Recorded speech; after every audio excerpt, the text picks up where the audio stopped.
going live. Hey everybody, I'm back. It's time for our study group time. Study group. Here we go. See, I'm holding this up so I can use it as a picture. Like that. See, study group. No, like that. I'm gonna use it as a picture, so when I post my thing, you'll know that this is what this one is about. So let me write this down here. Study group. Group. No readings.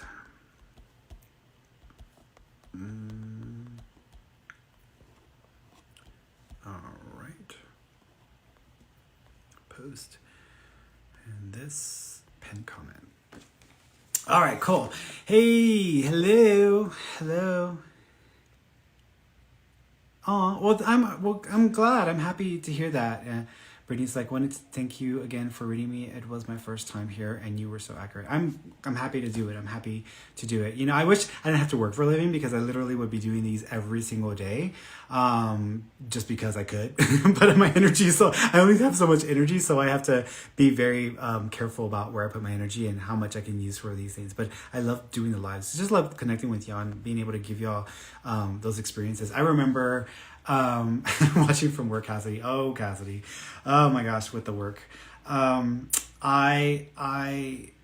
remember when I was younger and I wished I would have had like a spiritual teacher. And though, I mean, I read a lot of books and there was a lot of stuff I read, you know, Sylvia Brown books, etc. I wish I would have had like a spiritual teacher or just someone that I could go to that I felt like I could trust, right? And so I didn't have that growing up, and I kind of had to, you know, go and like try to find it where I could get it. And I never found that. I never got that other than the people that we saw on TV. So it's like, it's one of those things where just like, you know, I think a lot of us in this world have something to share, have something to offer each other. And I think if some of us just spent time connecting and focusing on the things we have to offer each other, I think that we would appreciate each other more than just, you know, the based off of the face value of like what they're worth based on like services they provide, etc. So it's like, you know, you think of people and we're all people. We all have something to offer each other and offer this world. So there's a musician. Her name is Iniko. And I found her on TikTok, and she's an incredible musician. I'm following her now on Instagram too.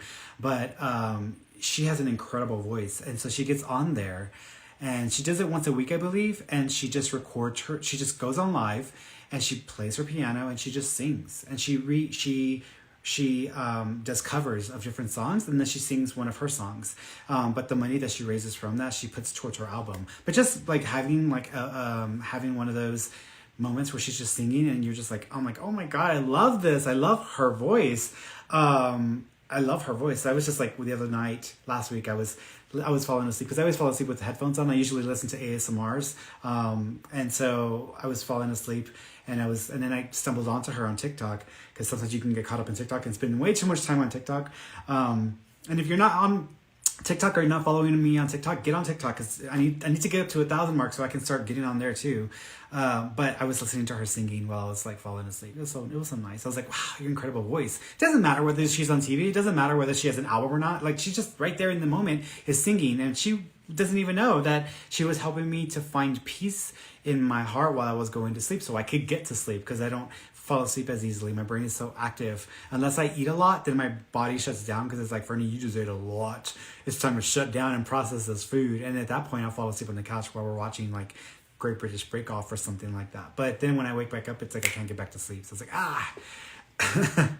yeah, TikTok is addictive. You have to be careful. I have to get on myself, because every day, here's my intention every day. My intention for myself every day is to get up, to enjoy or appreciate my cats, appreciate my partner, my time with my partner, appreciate living where I live, which I live in New Mexico. So we have incredible views here, mountain views, stars, etc. And then to do an activity that is connected to what I want to do in this world, or what I'm trying to do in this world, whether it's showing up for work, showing up for the lives, or reading. And so like, I'm like, right now I've got a few books that like, I've got different books that there goes my glasses. But like, I got a few different books that I'm reading or I'm going through. So I got that, I got this one as well. So I'm always trying to like read and add to my knowledge base, but you have to be in the right mindset. And I notice that when I spend too much time on TikTok or when I spend too much time going through the feeds, that I'm getting away from the things that I need to focus on. So I try to like bring my attention back so that I can focus on the things that really matter. Let me get my glasses, because I have totally drawn glasses. And I probably like broke them, but we'll find out right now. Let's see. That's okay. They were cheap anyway. So they're just for the glare. They're just for like the glare of the screen, because sometimes that blue light can get like makes your eyes tired.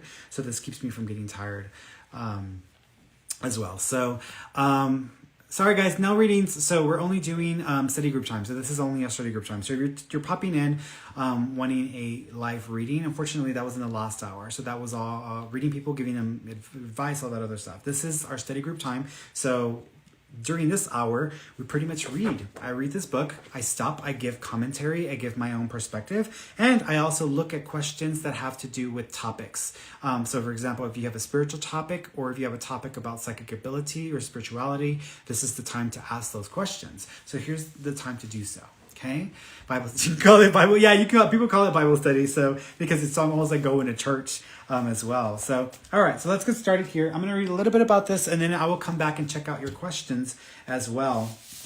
Okay. So I am on on page 118 of the book. If you're following along with the book, I'm on 118, page 118. It's pathological forms of ego. Okay. So, as we have seen, let's make sure I'm even on here, make sure everything's good. Yeah, sometimes I forget to like push stuff or click stuff and I get distracted.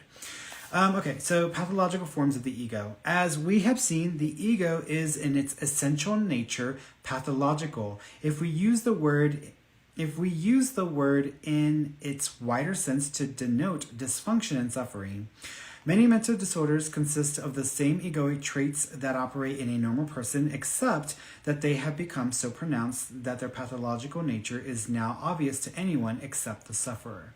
For example, many normal people tell certain kinds of lies from time to time in order to appear more important, more special, and to enhance their image in the mind of others. In minds of others, who they know, what their achievements, abilities, and possessions are, and whatever else the ego uses to identify with. Some people, however, driven by the ego's feeling of insufficiency and its need to have to be more, lie habitually and compulsively. More of what they tell you about themselves, their story, is a complete fantasy, a fictitious edifice the ego has designed for itself to feel bigger, more special. Their grandiose and inflated self-image can sometimes fool others, but usually not for long. It is then quickly recognized by most people as a complete fiction. The mental illness that is called paranoid schizophrenia, or paranoia for short, is essentially an exaggerated form of ego. It usually consists of a fictitious story the mind has invented to make sense of a persistent underlying feeling of fear. The main element of the story is the belief that certain people, sometimes large numbers of, or almost everyone, are plotting against me or are conspiring to control or kill me. The story often has an inner consistency and logic so that it sometimes fools others into believing it too. Sometimes organizations or entire nations have paranoid belief systems at their very basis. The ego's fear and distrust of other people, its tendency to emphasize the otherness of others by focusing on their perceived faults and make those faults into their identity, is taken a little further and makes others into inhuman monsters. The ego needs others, but its dilemma is that deep down it hates and fears them. Jean-Paul Sartre's statement, hell is other people, is the voice of the ego. The person suffering from paranoia experiences that hell most acutely, but everyone in whom the ego patterns still operate will feel it to some degree. The stronger the ego in you, the more likely it is that your perception other people are the more likely it is that in your perception other people are the main source of problems in your life. It is also more than likely that you will make life difficult for others. But of course, you won't be able to see that. It is always others whom seem to be doing it to you. The mental illness we call paranoia also manifests as other symptoms that is an element of every ego. Although in paranoia it takes on a more extreme form, the more the sufferer sees himself persecuted, spied on, or threatened by others, the more pronounced becomes his sense of being the center of the universe around whom everything revolves, and the more special and important he feels as the imagined focal point of so many people's attention. His sense of being a victim, of being wronged by so many people, makes him feel very special. In the story that forms the basis of his delusional system, he often assigns to himself the role of both victim and potential hero, who is going to save the world or defeat the forces of evil. Sound familiar, y'all? Let's see. There we go. The collective ego of tribes, nations, and religious organizations also frequently contains a strong element of paranoia, us against the evildoers. It is the cause of much human suffering, the Spanish Inquisition, the persecution and burning of heretics and witches, the relations between nations leading up to the First and Second World War, communism throughout its history, the Cold War, McCarthyism in America in the 1950s, prolonged violent conflict in the Middle East are all painful episodes in human history dominated by extremely painful paranoia. The more unconscious individuals, groups, or nations are, the more likely it is that egoic pathology will assume the form of physical violence. Violence is a primitive but still very widespread way in which the ego attempts to assert itself, to prove itself right and another wrong.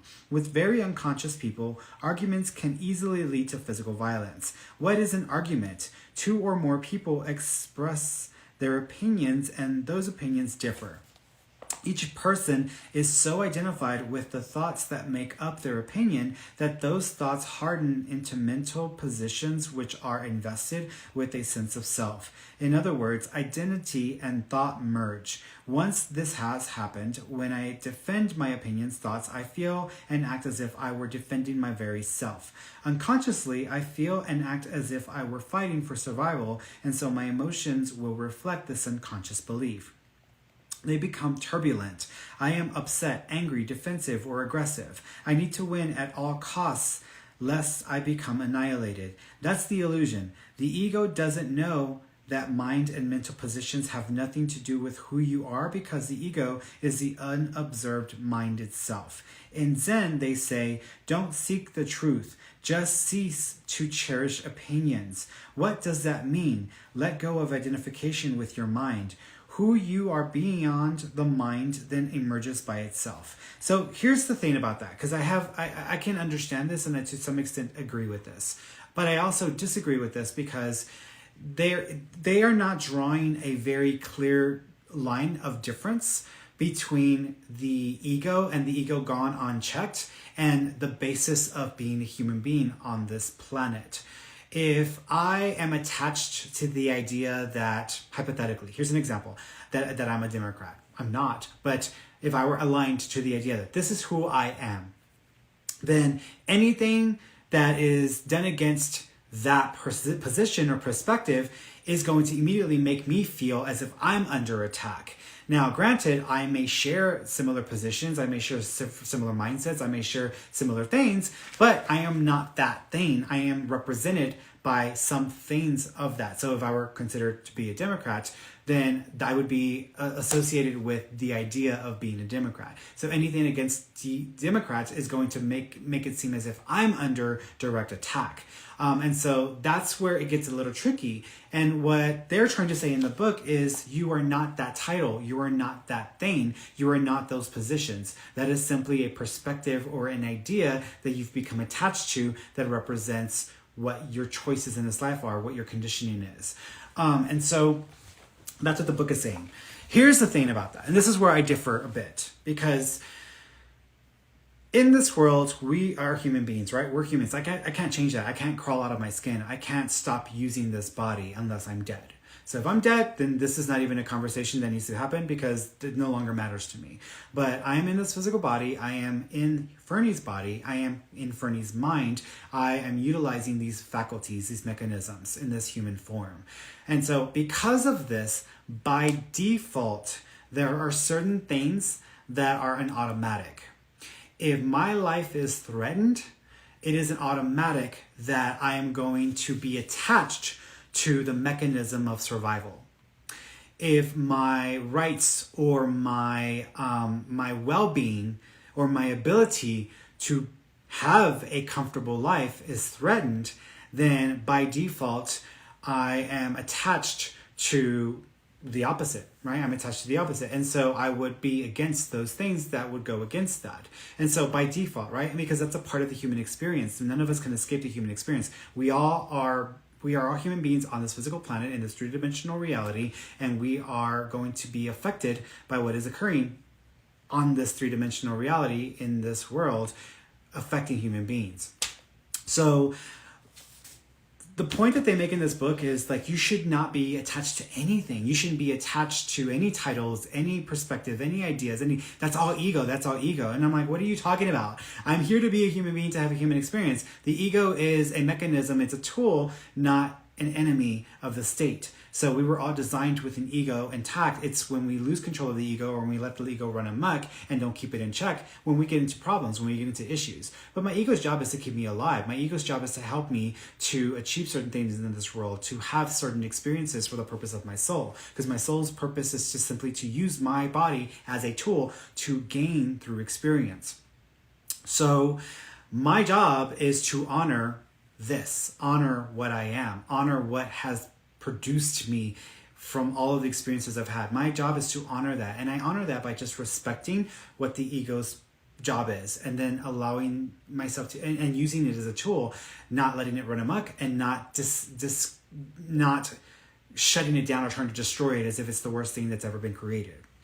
So if I put my hand, my human hand, over heat, over a flame, and I feel the experience of pain, I shouldn't be attached to my hand. I shouldn't be attached to this physical body. I shouldn't be attached to the outcome. That's the stupidest logic I can think of. You're a human being. You need to protect this body. You need to use this body. It's your tool. You protect the tool. So I don't get that perspective. And that's one of the things within the spiritual community that drives me insane. That is just like, gets on my damn nerves. Because I'm like, why are you detaching yourself from the human experience? You're human. Unless you're dead, you're here. And if you think that by meditating and by, pretending to ignore or to completely dissolve the ego, that you're going to escape the human experience, you're sadly mistaken, because you're still here. You're still here. If that was working, you wouldn't be here anymore. You'd be out of this place. You're still here. You're human. So you're going to be dealing with a human condition, regardless of whether you believe in it or not. So we are all human. So in other words, when it comes down to it, there are things that we shouldn't be so attached to. I am not so attached to who's in the White House. I'm attached to the effects of that. I'm attached to how that's affecting the population. I'm attached to how that's affecting all of us and what that's causing within all of us. I'm attached to the world stage and what's going on with it. There are certain types of attachments that are normal and natural. There's certain types of attachments that you don't need to be so attached to that. So, it just comes down to that. So for myself, I'm attached to survival. I'm attached to treating people with respect and dignity. Unless you come for me, at that point you've lost that privilege to be treated with respect and dignity, because at that point it's me protecting myself and defending myself. So no. So, it comes down to that. I am attached to having a comfortable life, which means I am definitely for everybody having the basics met, which means food, shelter, clean water, and a home. I'm attached to that because I want everyone to have that same experience. And so that's something that I'm attached to. If I don't have it, then I will cope and deal with it. But that's something to be attached to. It's a healthy attachment. I'm attached to not being a violent, aggressive person, being a more compassionate, more loving, generous person. I'm attached to that. But if I'm in a position where I have to defend myself against something that is life-threatening, at that point, it may require the use of force. So I'm attached to survival. I'm attached to that more so than I'm attached to allowing myself to be hurt or to be killed. So there's there's levels of attachment that are acceptable, that are appropriate for the human experience. But there's a lot of things we're attached to that, quite frankly, don't matter. I don't, poor Britney Spears. I hope that girl gets, gets control of her life and is able to, live her life fully for her own, out of her own choices. But am I so attached to the Britney movement in the world? No, I'm not. I'm attached to people not going out and shooting others just because they feel the need to, or just because they feel they have the right to. But am I attached to, not defending myself if someone is coming for me with a gun? No, I'm going to defend myself. I'm going to protect myself. So it's a complicated thing, and you have to look at everything from that perspective, that it's just not so simple. Nothing in this world is black and white. There are things that we can all come together, that we can agree on. We all can agree on that we don't want to suffer. We all can agree on that we don't want to treat each other with hatred or anger or rage or violence, for the most part, most of us. We can all agree, most of us can agree on that we all want to be safe and we want to be comfortable. So we all are entitled to food, water, shelter, and a home, all that stuff. So we can all agree on a lot of things, but there's a lot of things that we may not agree on, and that's okay. And when it comes down to it, the things that we don't agree on, you have to make a decision, pick your battles. Is that something that's worth fighting for and throwing your worlds into chaos to support?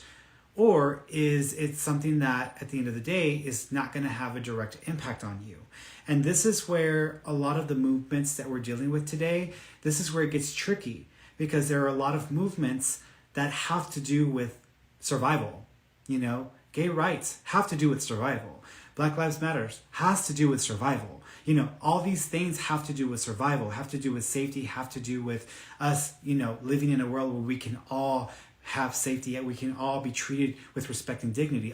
There's movements that have that in common. Then there are movements that don't have that in common, that are just more statement pieces, that are just, I believe in this, and I'm going to fight to the death for it. Okay, but you're not dying. You're not going to die if you don't get that. You're not going to die. That's not something to fight for. No, I don't think so. So you have to pick your battles, and you have to decide where your energy, where your focus, where your intent should go to, and if it is a just cause. There are just causes in this world, helping to reduce poverty and to reduce, children who are starving to death.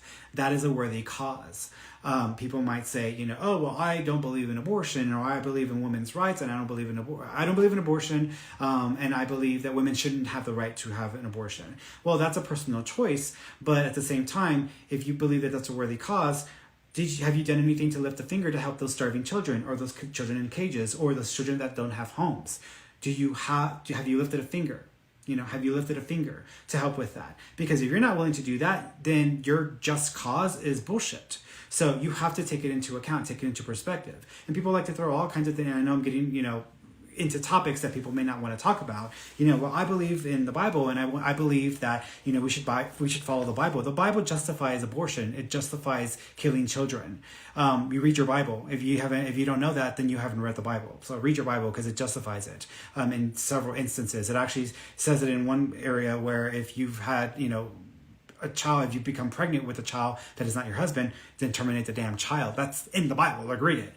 So read your Bible. So now, don't come to the stage with a belief system based on stories from the past. Focus on the now. What matters now. And what matters now is that if you are going to throw 40 hours of your week into holding signs at an abortion clinic, but you're going to spend zero time in that year supporting children in one way, shape, or form, whether it's going and babysitting or caring for foster children, or for, raising money for children who are starving, or for orphanages. If you're not going to do any of that, but you want to spend 40 hours a week holding up signs at an abortion clinic, your priorities are not in check. Your shit's not in check. You need to reprioritize, because at that point you're too attached to an opinion, to an idea, to a belief, and not attached to the now, to the reality, to a just cause. So it comes down to that. So just FYI with that.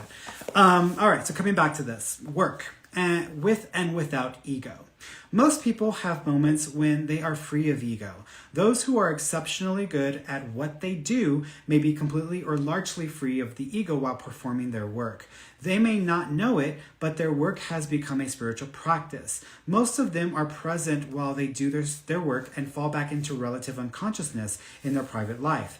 This means their state of presence is, for the time being, confined to one area of their life. I have met teachers, artists, nurses, doctors, scientists, social workers, waiters, hairdressers, business owners, and salespeople who perform their work admirably, without any self-seeking, fully responding to whatever the moment requires of them. They are one with what they do, one with the now, one with the people or the task they serve. The influence such people have upon others goes far beyond the function they perform. They bring about a lessening of the ego in everyone who comes into contact with them. Even people with heavy egos sometimes begin to relax, let down their guard, and stop playing their roles when they interact with them. It comes as no surprise that those people who work without ego are extraordinarily successful at what they do.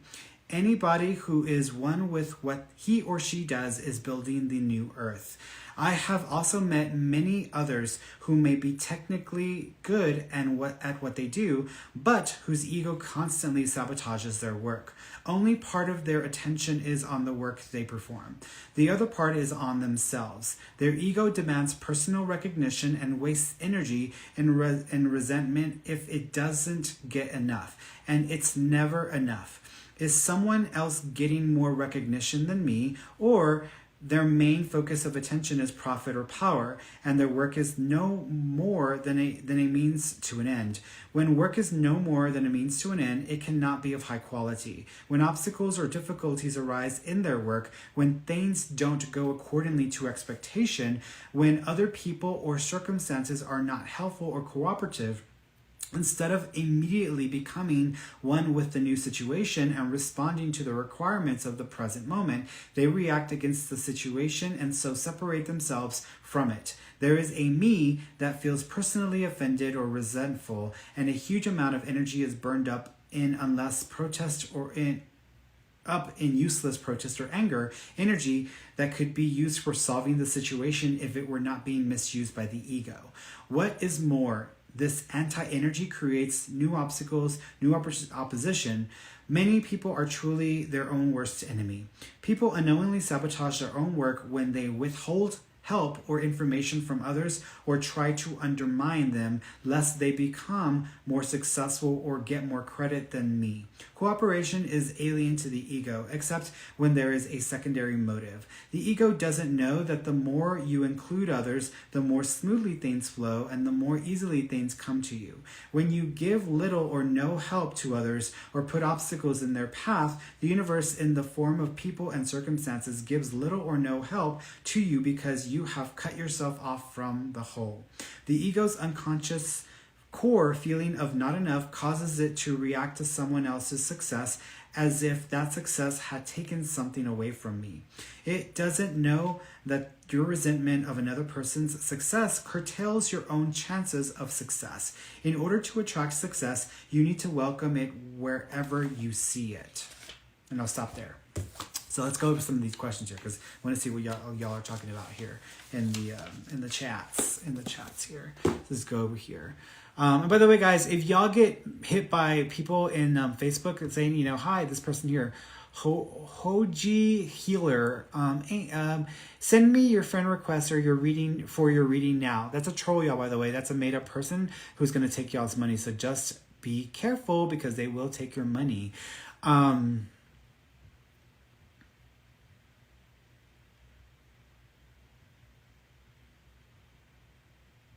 Oh, thank you, Teresa. I appreciate that. Triggers. Triggers. All right. So those are all just personal questions. So let me go over here. Let's see what you guys are asking about, what y'all are talking about. Yeah, ego will always crave more self-seeking behaviors because that's his job. Its job is the ego's job, the basic job of the ego is to take elements take elements, energetic elements, and condense it into a perspective. And so the ego's job was to take all of the elements of the experiences we've had, the conditions we are dealing with and face, condense it into a perspective that becomes the persona of the individual. So every human being's persona is based on the work of the ego.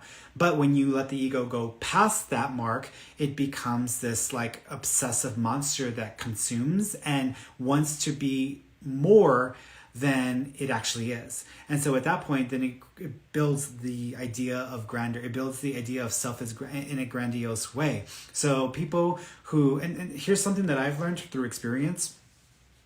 When you are progressing spiritually and you have an awakening, and we have several awakenings in a lifetime, each awakening hits a different level of understanding and awareness and of connection with Source. But when you have your first awakening, usually whenever you have your first awakening, it can come based on the heels of an experience or an event, or it can come based on having an encounter with like supernatural abilities. So like, for example, myself, when I first had my very first awakening, it happened when I was a teenager and I was in high school. And I was going to my kitchen. I didn't know what psychic ability was. That was not even a thought in my head, psychic ability, psychics, etc. It really wasn't an interest that I had. Aliens and psychics are like the two things I've never had an interest in up until a certain point. And then I just became really intrigued by it.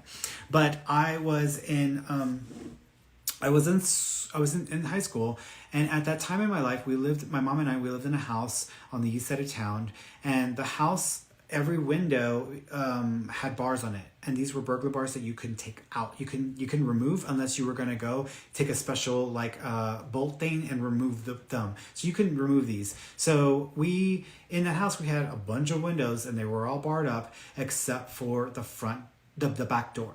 The back door we used didn't have bars. It was just a screen door, and then it was a solid wooden door. But that was it. Every other door, even the front door, was barred. And the front door, actually, we had lost the key over the years, and the only person that had the key was my uncle, because it was his house that we were living in. And so we were renting the house. And at that time, I was just becoming exposed to different things, and one of the things I was exposed to was Star Trek Voyager. And on the show, there was a character, her name was Kes, and Kes had these very incredible psychic abilities. She could communicate telepathically. She could move things with her minds. She could have she could have very immersive experiences that were completely all-consuming. And so I started watching the show. I didn't understand half the crap they were talking about because I couldn't speak technobabble. And if you ever watch Star Trek, in the beginning, you'll get lost in what they're talking about. Over time, I learned, and it's one of my favorite things to watch now. I actually watch it on repeat all the time. I have 4 series that I watch, and I watch them on repeat until I finish it, then I start the next day. Literally watch it all the time. But so the show, she had these abilities, and I was so intrigued by this. I was like, wow, this is really interesting, or this is really cool that she's able to do these things. And it got me to think, because the premise of Star Trek is everything is from a scientific perspective. This wasn't about supernatural powers. This was about a race of humanoids who had the ability to do these things because of how they were evolved. And so that's what that was about. And so it didn't come from like a religious perspective. It came from a scientific perspective. And I thought that was so intriguing. So I thought to myself, and I used to have conversations with myself at the time. And when I say myself, I mean God.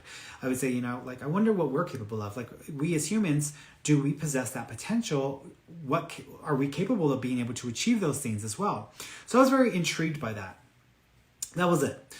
And so I started watching the show, etc. A week later, I was walking into the kitchen in the house, and as I was walking into the kitchen, I heard a voice in my head.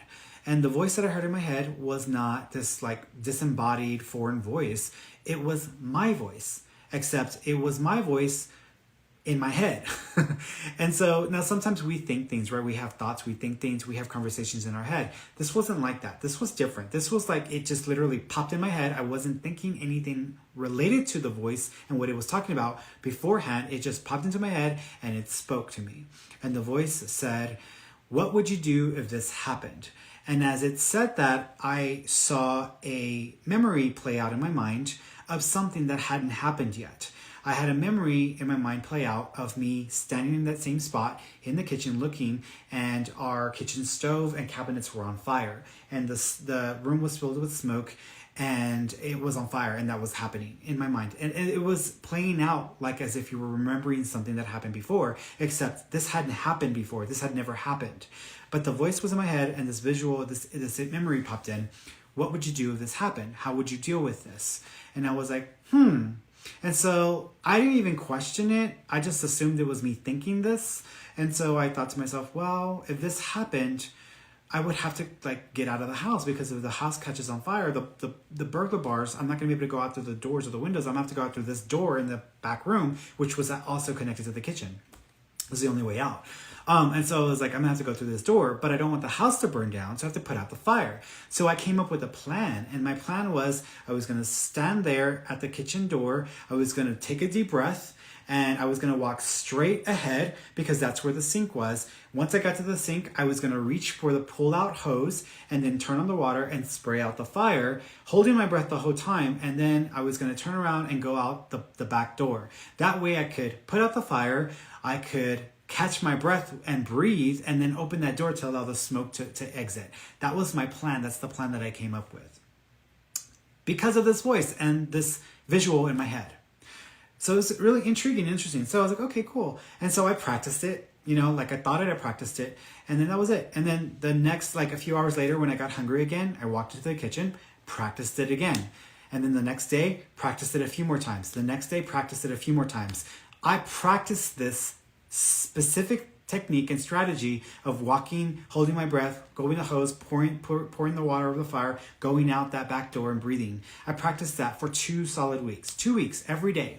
Don't know why, don't know what was causing me to do it, other than that first initial voice and the memory that played out. Practiced it for 2 weeks. 2 weeks later, my mom's at work. It's a Saturday. My mom's at work. And I usually made myself breakfast. That I was old enough, I made myself breakfast. And back then, our stove in the kitchen was a hand-me-down stove. It was given to us by my uncle who lived in San Antonio, my rich uncle. And it was an electric stove. They had upgraded all of their kitchen appliances, and so we ended up with their stove. The thing about the stove was it was a stove that had almost it had a microwave on the top as well, but that didn't work anymore. And then there was the oven at the part as well. And also the way that you would turn the knobs, in order for you to turn off the stove, because sometimes, whenever you turn on an electric stove, the coils are red or they're hot. So whenever I would cook, sometimes the stove wouldn't turn off when you put it on off, because there was something messed up with the knob. So you would have to kind of wiggle it or jiggle it and play with it and so what we would do to turn off the stove is, once we finished cooking, I would turn it on off and jiggle it and put my hand over the coils until the heat stopped radiating. And then we knew it's kind of dangerous when you think back to it, but that's when you're poor and you get a hand-me-down, that's what you can use, right? So, every time we cooked also, because someone thought that it was a smart idea to put a fire alarm right above the ceiling where the stove was at. So every time we cooked in the kitchen, the fire alarm would always go off, and it would be blaring during times when we would cook. So we'd open the door and let the air out. And that's just what we always did. It wasn't it was annoying, but we got used to it over the years. So I went to the kitchen to make myself some breakfast. I made myself, I think, pancakes. And I went and I did my normal thing like I normally do. And then I finished cooking. I moved the pan over to the other coil side, the other side of it that wasn't on. And then I went ahead and put my hand over and jiggled it, turned it off. That was it. And then I took my food and went to the bedroom. And so I went to the bedroom. The alarm was still going off when I left, because I was making pancakes and it can get smoky sometimes because I like the little burn edges of the pancake. But I turned off the stove, went to the room, and the fire alarm was still on, and I was sitting in bed watching TV, watching cartoons, Saturday morning cartoons, and eating breakfast. And the alarm was still going off. And didn't think anything of it. About a minute later, the voice comes back into my head. The same voice that I heard two weeks prior. And the voice was like, Ferny, go to the kitchen. And I was like, no. And I thought it was just like my own voice again. So I was like, no, I want to eat my food, So I'm like feeling this voice in my head, hearing this voice in my head, Fernando, go to the kitchen. And I was starting to have a conversation with this voice, and I was starting to argue with this voice because it wanted me to get up, and I was comfortable. I'm a lazy person by default. It wanted me to get up and go to the kitchen, and I was like, no, I want to sit here and eat my food. I want to eat. And then it did it again, second time, louder, more direct, more intense. And I argue with it again. No, I'm gonna sit here and eat my. So third time, it was like loud in my head. It was like someone was screaming in my head, and it was like, Fernando, go to the kitchen. Like, it was very like loud and solid. And I was like, okay. And it became an obsessive feeling. You know, whenever like you think you've forgotten to lock the door, you forgot something and you feel like you need to go back and you become obsessed about it. That's the way it started to feel to me. So I was feeling obsessed about it. And I was like, wow, okay, fine. I'll go to the kitchen. So I got up, walked over to the kitchen. And as I was walking over to the kitchen, I could see out of the kitchen door, before I even got there, that there was a bunch of smoke billowing out of the kitchen. And I could see like the light of the flames in the kitchen. And I was like, and I freaked out. And as I freaked out, I ran. Immediately, I started running to the kitchen because I was like, oh shit. So I ran to the kitchen door and I looked. And as I looked into the kitchen, it was the exact scene I had seen in my mind play out 2 weeks prior when the voice first showed up. And I saw the scene and I was like, oh my God. And you know, when you're in the moment, when something is happening in the moment and you're caught off guard, you weren't expecting it, even though I had practiced this for like 2 weeks. I was caught off guard. I was like, oh my God. Like I freaked out, right? So I freaked out and I was like, oh my God, what do I do? So I just like was trying to figure out what to do. Like I was like, and then immediately it was like, you know, you've been practicing it. You know what to do it now. And so I was like, okay. And so immediately like my training kicked in. I took my deep breath. I walked straight ahead because I couldn't see shit. I mean, it was pitch black in that kitchen other than the flames that you could see at the stove. So I walked straight ahead, walked straight up to the sink, pulled out the hose, poured out the fire, and then I went out the side door exactly the way I had practiced it. And so, first of all, they answered my question, which the question was, what are we capable of as humans? Do we possess this potential? Do we have this capability? The answer was yes, we have this capability. We can do the same things. The second part of that was my very first psychic experience. And it completely shattered my sense of reality of what I thought was possible in this world. Now, I grew up Catholic, and for me, going to church, you know, experiencing being around, you know, people in the church, that was a supernatural experience. This was on a whole nother level from going to church. And so this broke open my reality bubble. And once my reality bubble was broken open, and I actually talk about this in my book that I'm writing now, I talk about my reality, when your reality bubble is broken, everything goes at that point. So once my reality bubble was broken, anything was possible. After that, I started having more psychic experiences. About a week later, my cousin and my aunt came over for dinner, and my mom had made enchiladas, and I was coming from my bedroom. They already served themselves, and I was coming in to I was going to eat, and I was just going to walk over to the fridge to get a drink. And right at the same time, so every time I go to the fridge, right when I was walking into the kitchen, I stopped in my tracks, and my mouth just started moving, and I was saying something. I just didn't realize what I was saying. So I stopped, and I was saying, the lights are about to go off. The power's about to go out. And I didn't realize what I was saying until after I said it, and then I heard myself back, but it just happened. I just stopped, my mouth started moving, I said, the power's about to go out, and then I realized what I was just doing and what I just said. And in that same moment, my mom was like, no, don't say that. You know, you're not supposed to say things like that. And my aunt was like, you know, no, you know, you're going to put a curse on us or whatever. And then the power went out. And the power just didn't go out in our house. The power went out on the entire block. And it turned out that a transformer had blown us down the street, and the power went out on the entire block. So at that point, my mom was like she got the chills, and my cousin was like, how'd you do that? Like, she was like, my cousin was being stupid. She's like, how'd you do that? I was like, I didn't do anything. It just came out of my mouth. And so that's the second experience I had. And then after that, it just kept happening. And so that's what broke my reality bubble, was that first experience. And so being human and being this, I don't even know where I got into this conversation about or where I was going with this, or, but I think we started talking about the ego, but then it's like, went into the completely different, yes. Awakenings. My point was awakenings. In this lifetime, we will have many awakenings. And so that was my very first awakening, the awakening to my potential power and ability beyond the human level, beyond the human capability, beyond the human mechanisms. So that was my first awakening. In time, I've had other awakenings in different ways, but every single time I've had an awakening, I've had to confront my ego, because the moment you have an awakening and you realize you're more than just your physical body, you're more than just this physical world, you're more than what you think you are, and there's more to everything than what you realize, at that point, it is empowering and it is liberating, but it also fuels the ego, because at that point, the ego wants to use that awakened state as a way to build yourself up, as a way to make yourself special, as a way to make yourself stand out, as a way to be different from everybody else, as a way to be unique, as a way to be more valuable, more worthy.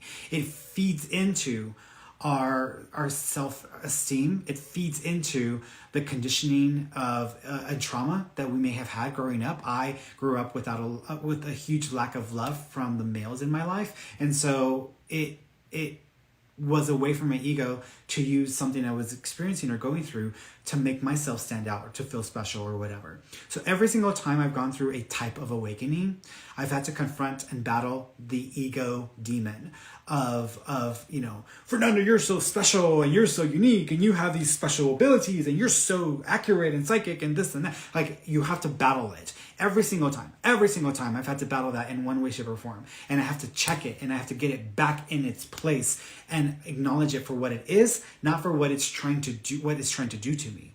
And so every single time I've had an awakening, I've had to battle the ego demon.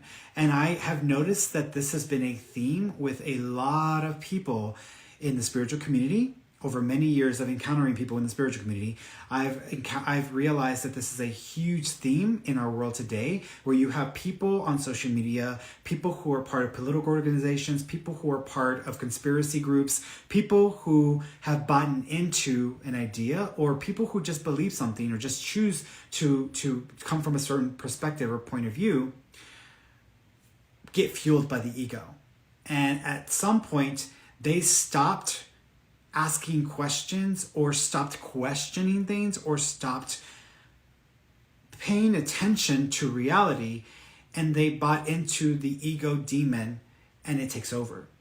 And so you have a bunch of people walking around claiming to be woke, but when you examine their behavior, when you look at them and you watch what they say, watch what they do, most of it is based around the idea that I'm special, I'm unique, I'm chosen. You're not. You're evil. You're bad. You deserve to be destroyed. You deserve to not exist. And it shifts and becomes this extreme, exactly what they just described in the book. And so the opportunity to awaken is lost, because what happens at that point is they become possessed by the ego demon, and the ego demon is now in charge and is going to continue to fuel more of it. This is what Hitler did with his army. He bought into the ego demon, it took over, and then it fueled all of that ridiculousness in Europe. And you had all these people buying into it and then becoming a part of that process as well. And they feed on each other. So when you are dealing with being human, when you're dealing with the reality of spirituality, with being a authentically spiritual being based in love and compassion, it's going to be really difficult for you to be that and then to also operate on a regular basis from a place of fear, anger, hatred, rage, control, dominance, ego, all of that. I'm special, I'm unique, I'm chosen. You're not, you should be destroyed. I exist, I should be here, you shouldn't be here. That's the ego. That's the ego demon. You become possessed by the ego demon. And so now you're lost to that. And until you have an experience that wakes you up, and some of these folks are having experiences that could snap them out of it. Snap out of it, girl. Like, snap the hell out of it. People are having the opportunity to snap out of it. And instead, they continue to be attached to the ego demon and to allow that to dominate the rest of their lives. And they lose people in the process. They lose themselves in it. And coming back from that is going to be a journey. It's going to be a journey. And that in itself is another awakening. And so there's that first awakening, thinking that you've woken up, but then you lose that moment of ascension. You lose that moment of elevating yourself to a perspective more connected with source, more connected with each other, more connected with God.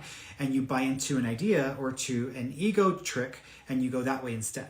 So the door is open, but then instead of walking into the light, you end up taking a left turn or a right turn, and you end up walking back into the shadows, away from it, and creating an additional conflict for yourself, an additional complication, and you lose your way back into that. So that's the challenge with the ego. Yeah. And you know what? It's like spiritual gangster. I'm all about being a spiritual gangster because we live in a real world, and I'm not going to sit here and act as if my shit don't stink because I have the same issues y'all have. So it's not about that. It's about, delivery, the information, the methodology. And I've learned that, and this is a lesson that I've learned in the last year and a half, that when I waste my time and energy on people who don't have the capacity to comprehend what I am offering, there's a waste of energy for me. I'm losing energy with those that are not supposed to have it, and I need to focus on those who do. And so that's almost like, don't waste your energy, don't waste your time, don't waste your energy.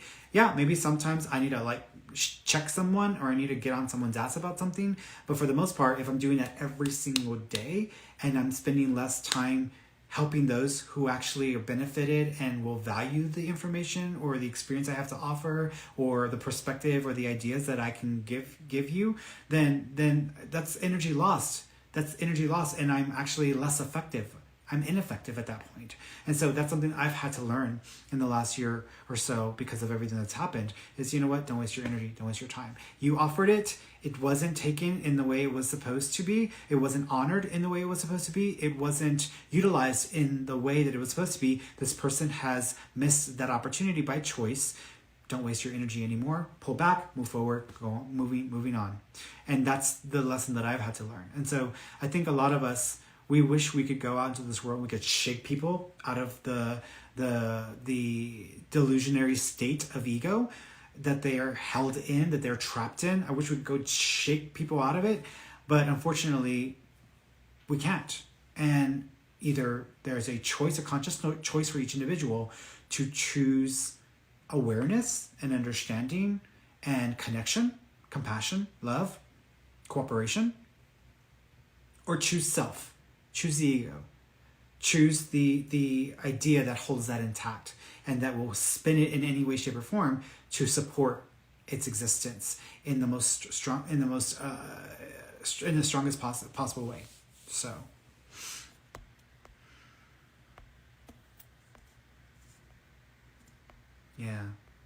Yeah, and having psychic abilities, having the ability to communicate with spirits, sensing things, prophesizing the future, receiving downloads from source, from my highest self, from my guides, from Aja. Having all of those experiences and being in a position where I am truly blessed. I'm in a very blessed place in my life right now versus 10, 15, 20 years ago. It's easy to get stuck with the ego trap and to feel inferior. And I've definitely had to deal with that. Anybody that knows me, anybody who has been a friend of mine, anyone who has seen me on my journey knows that this is something that I've had to battle and deal with as well. But I always have to pull myself back. Ferny, what the hell are you doing? Get your ass back over here because I don't know what you're doing, but what you're doing right now ain't what you signed up for. So get your ass back here because we need you for something else. And that has nothing to do with it. And so I have to pull myself back. And it's been something that I've witnessed with myself. It's been something that people have witnessed with me as well. And I have to keep reminding myself, I have to keep making myself accountable to the work that I'm here to do, to my goals, to my focus, to my mission.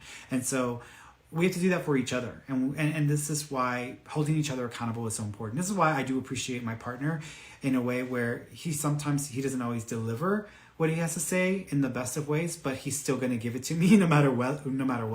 And a lot of times he's right. I don't want to hear it. I don't like to hear it, but he's right. And it'll seep in at some point. This is Taurus in me. It'll seep in at some point. Are you sure you didn't blow out the neighborhood lights? Well, that would be a completely different thing to consider. I'm not even willing to entertain that idea because, I mean, if I have the ability or the power to blow out the lights in an entire neighborhood, I don't even want to think about what ego trick that would have for me. So I'm like, no. I don't think so. Yeah, I'm like, look, if I have special powers, then let it be obvious to myself and to all others as well. If I don't, I choose to believe that it is me sensing the future and not me causing that to have happened. So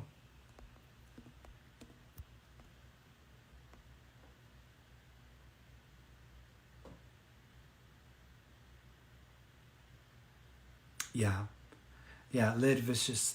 The reality bubble made me think of your water breaking during labor and chaos ensuing after that and experiencing a new reality. Yeah, it is. And it is. And this is actually, I was just having this conversation. I don't know if she's on here. Is she on here? Is Ray on here? We were just having a conversation because she was just telling me about having more anxiety in a grocery store, dealing with more anxiety and just feeling this weird energy in that. And some of this is based on what I was talking about the other day when I got on live during the day, where I was talking about, why I don't go grocery shopping really much anymore for myself. Even this was before the pandemic, and why I didn't want to do that anymore. And it's so stressful and so much anxiety for me because it's an overload of energy and exchange when you're in a grocery store. We have to remember, everyone who goes into a grocery store, they're dumping their energy there. And so if someone has just come from work and they're pissed off with their boss or their job or they hate their life, they're dumping that energy there while they're shopping for groceries. If someone is in a rush and they're trying to get everything done for the kids and their spouse, and they're mad at their spouse because they're not doing enough, or they're just feeling overwhelmed, they're dumping that energy there. If someone is shopping and they're suffering from cancer and they hate the fact that they have to change their lifestyle to try to give themselves the best shot to survive, they're dumping their energy there. All these people are in a grocery store dumping their energy there, whether they realize it or not. They do the same thing at home. In a grocery store, they're doing the same thing. And so you have all this collected amounts of energy in these stores, and it isn't being cleansed. It isn't being renewed in any effective way. This is why I used to smudge and clear the energy of my stores back when I worked at Starbucks, because there was an accumulation of energy, especially in a coffee house, and you have people lining up getting pissed off over their drinks or whatever. There's an accumulation of energy there. So I have to work in that environment, and I didn't want it to be an environment that was unhealthy or was toxic. Same thing with grocery stores. So someone like myself, who has spent years developing a sensitivity for energy, developing a sensitivity for things, going into an environment like that is not a healthy environment. It's not really an ideal situation for me. And it's just a given. So anyone who is attempting to be more psychic or attempting to develop their own psychic abilities, anyone who has a supernatural experience, it breaks open the reality bubble of what is possible. And the moment your reality bubble breaks open, you start to have a lot of random things occur because they fall within the spectrum of energy that you're already engaging with. So this is why I tell my students, when you do any kind of psychic work, if you're going to deal with this world in a psychic or supernatural or spiritual way, be very intentional. Know who you are, because if not, you will become prostituted by the lower vibratory states of energy. You will become completely overwhelmed, and you will become affected by that if you're coming from a place of fear or you're aligning yourself with these lower vibratory states. You must be intentional and have the perspective and the point of, I'm only going to work for the benefit of all those involved, or for my own benefit, or for out of a place of love or compassion or high vibratory state. Have to be intentional. If you don't have the intention, you're opening yourself up to experiences that may scare the hell out of you, and you don't want to do that. So you have to be very intentional. But people who have supernatural experiences, it breaks open their reality, and then they start having all these other things happening, and they're like, what's going on? What's happening? And you'll notice this mostly with males, because males are raised, most males, and this is a cultural thing.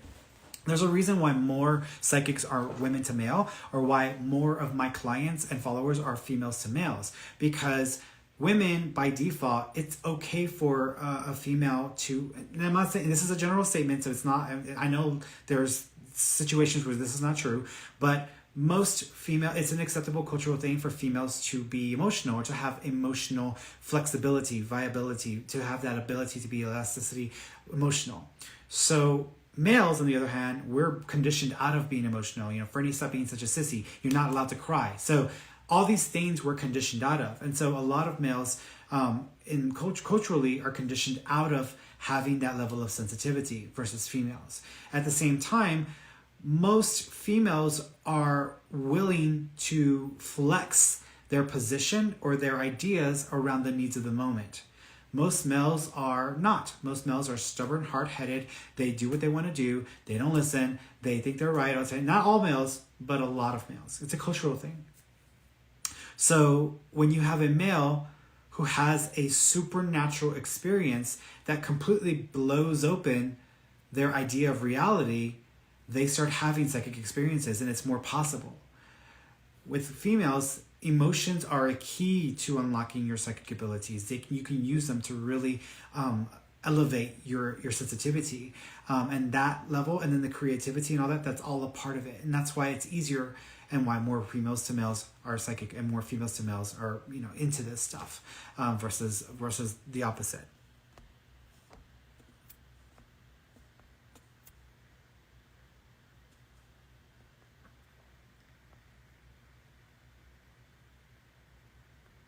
Yeah, I did. I absolutely did. I always tell people, like, they saved my life. Like, they saved my life because they gave me instructions. They gave me a pathway to follow those instructions, and then when I was faced with a situation that was life threatening, they saved my life. So yes, that's why I'm like, so when someone comes to me and says, you're evil, which people don't do that with me. They don't come up to me or tell me anything like that. You're evil. You're Satan's, doer or whatever like that. Like, I'm like, they saved my life. Your dumbass hasn't done shit for me. So I don't know what the hell you're talking about, because I trust them more than I trust your stupidity. So no, and your ignorance and lack of understanding. Yeah, hearing songs in the head, whenever you hear memories, like when I was learning to align, or to, they were fine tuning me to be able to sense them or to hear them. When I say hear them, I don't technically mean like audibly hearing them, but we have memories of music in our head, and music is very much a tonal experience. And so the experience of playing music in your head and playing it over and over again in order is a way for them to tune your ability to maintain a frequency, to maintain a sound, to maintain a thought. Each song representing a thought form. And so whenever I connect with spirit, or whenever I'm doing psychic work, part of my job is to allow something to enter my mind. I grab it with my awareness and attention, I deconstruct it and try to understand it, play with it in my head, try to figure out what it represents, what it means. This is actually the basis of my psychic school. The students that I teach, that I coach, and also the course that's coming up, this is the basis of this. This is how I show you how I do it. So I do that in my head, and I do it within seconds. Oh, in the past, it used to take me, minutes to be able to do this. Now I can do it within seconds and do it fairly quickly and effectively. But that's what I'm doing in my head. And so when they were trying to attune me, or to get me ready for this, they would have music playing in my head as if I were listening to a radio station and listening to these songs back to back to back to back. Next, from beginning to end. It was insane. It was driving me insane. It's like trying to go to sleep and all you're hearing is music playing over and over again. It's just ridiculous. So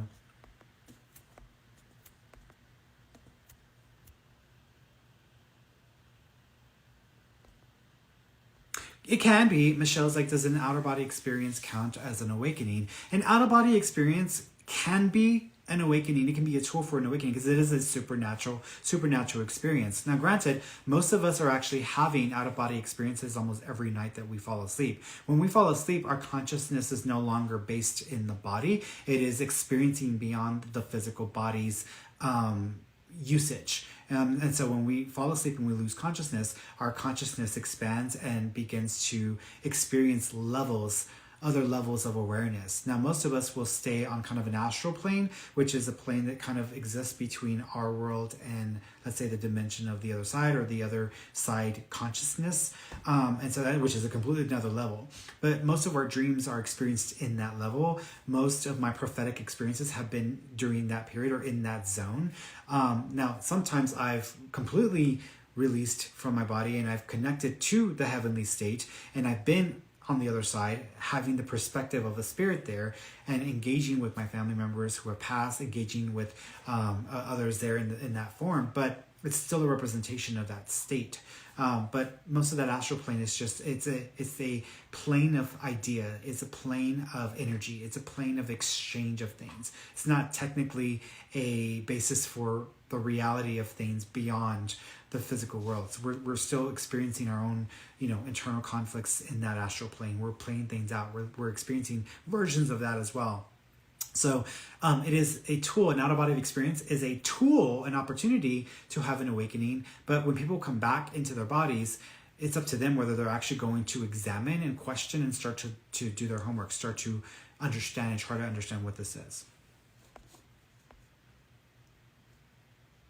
Awakenings are extremely painful because what's happening at that point is you pretty much have to die. A version of you has to die. And the version of you that starts to come into fruition is not a put together version. If I give you, if you've been wearing size 1 shoes and I give you a size 5 pair, they're not going to feel comfortable and you're not going to feel like you're at home in them. You're not going to feel like a tight fit. It's still going to feel like you don't know, am I supposed to be wearing these? Are these the right size? You go through a huge questioning period and you have to re-examine yourself, reinvent yourself in a way to align with the new energy, to align to the new version, to all of the things that have now been opened up for you. And so a part of you has to die. It can't operate the same way. Before 2020 is a huge awakening period for me. It was a huge growth period for me because before 2020, I still cared about being a palatable version of Ferny, being a version of me that you could accept, being a version of myself that everybody could be okay with. And so when 2020 happened, it forced me to either accept the attachments that I held that I saw value in, or to continue to maintain the status quo because it made everybody else happy and it allowed me to not have to deal with any pushback. And so because of 2020, I said, screw that. there are many attachments that I feel are just and worthy causes. And I'm human. I'm in this world. I'm participating with everything. So I have to have a say in this. I have to have a point in this. I have to have an opinion about this. I have to be a part of this because I can't afford not to. If I wasn't a part of it, if I didn't engage, if I didn't, hit it the way that I did, then I would be like the Germans who stood by and watched all the Jewish people be slaughtered and killed and then acted stupid after the fact, like they didn't know what was going on. And all they did was just, they were sympathizers. They were basically facilitating that shit to come down. And so I wasn't going to do that. I couldn't do that. And my thing is I believe I'm a spiritual person and I try to approach things from a spiritual perspective, but I'm also a human being on this planet. And some of these things, some of these just causes are life and death for people, are opportunities for us to evolve as a culture, as a civilization. So I couldn't just sit it out. And people who sat it out, what the hell is wrong with you? What the hell are you doing? This is going to affect you at some point. Just because they're not at your door knocking, coming for you doesn't mean that you're not going to be a target at some point either, or that you're not going to be, someone who's going to have it coming, they're going to come for you as well. So no, you have to be a part of this. So in acknowledging my role in this world and acknowledging and owning my humanity in this world, and also coming from a spiritual perspective, I expressed versions of myself in 2020 that I never thought I would. I called people out on their bullshit. I expressed anger. I expressed a lot of, I expressed a very different version of Ferny that a lot of people were not prepared for and a lot of people did not agree with. And I did lose followers. I did end friendships and connections. And I did distance myself from those who are not aligned with their words. People who say one thing and do another, I don't have time for you anymore, just because at this point your conflictive nature and your duplicity and your inability to stay within integrity of what you say versus what you're doing is not conducive to the work that I'm here to do or to who I am in this world, or to what I believe in. So I can't have nothing to do with you. And some people might say, well, that's, we all have differences and we should all get along. Bullshit. I'm sorry, but I'm not going to get on the same page and accept someone who's a Nazi at a concentration camp burning people alive or smoking people to death. Like, I'm not gonna agree to disagree in that situation because it's a life or death situation. So I'm sorry, but this is not how I roll. I'm going to stand firm to what I believe in, and I'm going to follow through with my actions, and I'm going to stay within integrity. And I don't believe in people who do the opposite of that. And there are a lot of people who do that. There are a lot of wannabes. There are a lot of people who are just are conflicted within themselves. They don't know who they really are. They're just regurgitating whatever sounds good or whatever gets them through society or whatever gets them into the club. And that's just not the way I was going to roll. So I had to express a version of myself that required me to let go of being acceptable by everyone. Let go of being palatable for everyone. It was worth it. And it's still worth it to me. And I'm not changing. And in fact, it's only affirmed my position and my role in many of things. So not only that, but I see more of the duplicity in people. I see more of the chaos and internal conflict that people have within themselves. I see the absolute audacity for people to exist in this world and operate from a place of complete contradiction and think it's acceptable, it's okay, and that's fine. And it's not. And it's not what I stand for. So I had to level it up and step into my power. And unfortunately, my power is a flat out offense to a lot of people who just were not on the same level, are not on the same page, and are not students of my teachings or students of the teachings that I support. So it's like, why are you here? Why are you wasting time? Why are you sitting in a chair for somebody who actually needs to be there? Why are you wasting breath in my space and in my energy? Get the hell out of here. Let somebody else sit. Let somebody else come in who's needing to be in that space. So and it was me being the most authentic version. And it was, I will say this, it wasn't easy. There was a lot of pushback. It was definitely a painful experience to have to go through. But at the same time, I'm glad I did it, and I would do it again. And I feel like the most authentic version of myself that I've ever felt in my entire life. And that is something that I did not expect to experience, but it is the most authentic version of myself that I can be at this point. And it's a balancing act, because when you go to an extreme version of yourself, you have to find a balance in between, and that's what this has all been, is just finding that balance in between.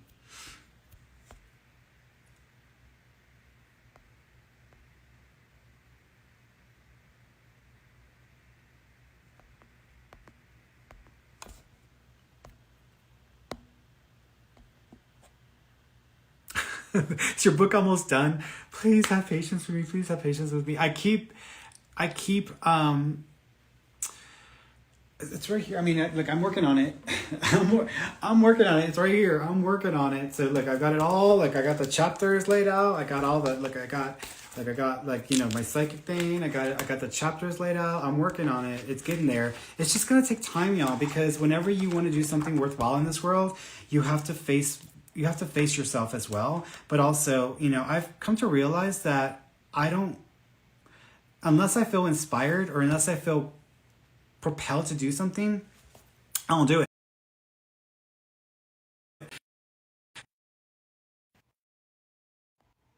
Okay, I'm back. I accidentally pressed a different button there. But yeah, unless I am inspired and I feel that thrust, I won't do it. And so I lost passion and momentum, and I think I was going through my heartbreak period this year with people and with friendships and connections that I had to say goodbye to. I was going through that heartbreak period, through the grief period, and when you're going through grief in any shape, way, or form, you don't want to do anything. And I just have to deal with that. And so that's where I was. Now I'm back into, okay, now I know what I need to focus on, which is what I've been doing. But I also have classes that I'm working on as well. And then the videos. So it's like, it's a lot of different things to do. And so I'm going to get there. I promise you that I will not leave this world without my book being done. The goal is to have a series of books, 3 at least, because I have 3 that I have down. But I promise you I won't leave this world without having this book being completed. So I promise you that, okay?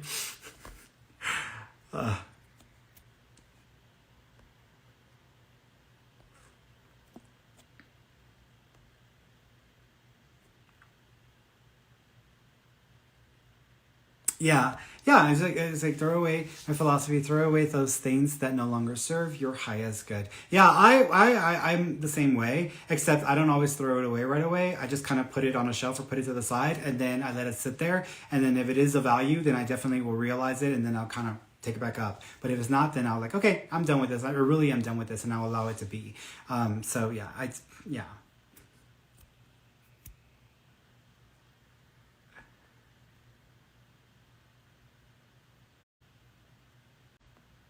What you can do, here's what you do, Ray.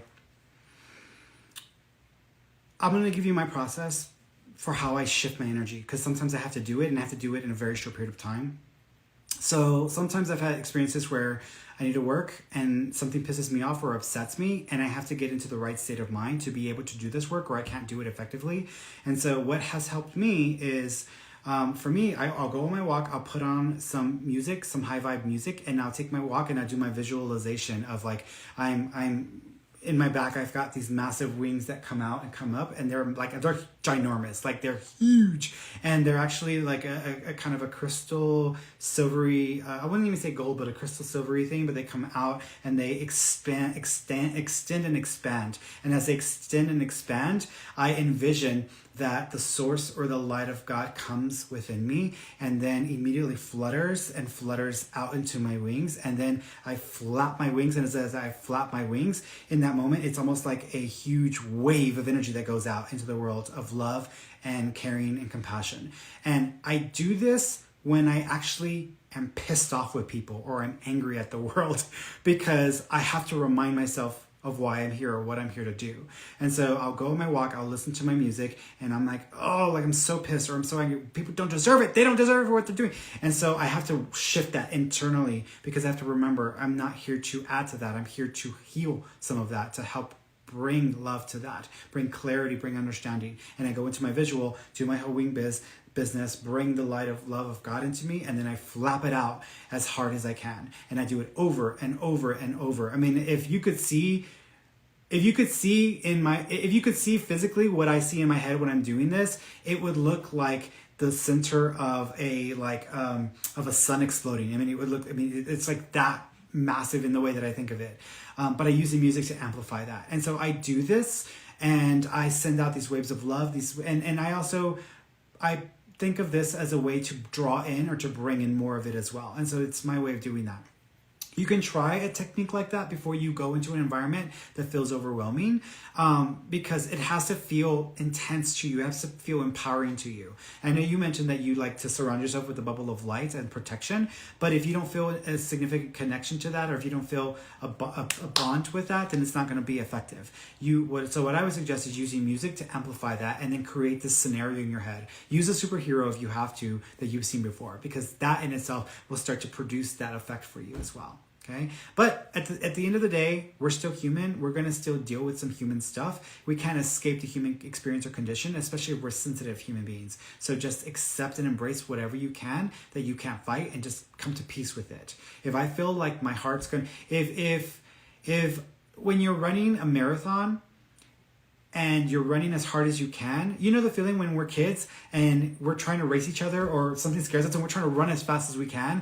Like our hearts feel like it's going to just jump out of our chest, and we feel like we're going to go crazy inside, but we're still doing it because we're trying to achieve something. So some of these experiences we have are not pleasant. It's not something we enjoy, but it doesn't matter. Push through it, because if you can push through it, then you'll be able to get more done. There are times where I show up to these lives and I do all these readings and I feel like absolute shit because I'm exhausted, I'm tired, I've used up a lot of energy and I don't think I have enough left. And so I'm like, and then on top of that, if I have a headache that day or whatever, which sometimes happens if I overdo it, so I don't like canceling. I don't like saying I'm not going to show.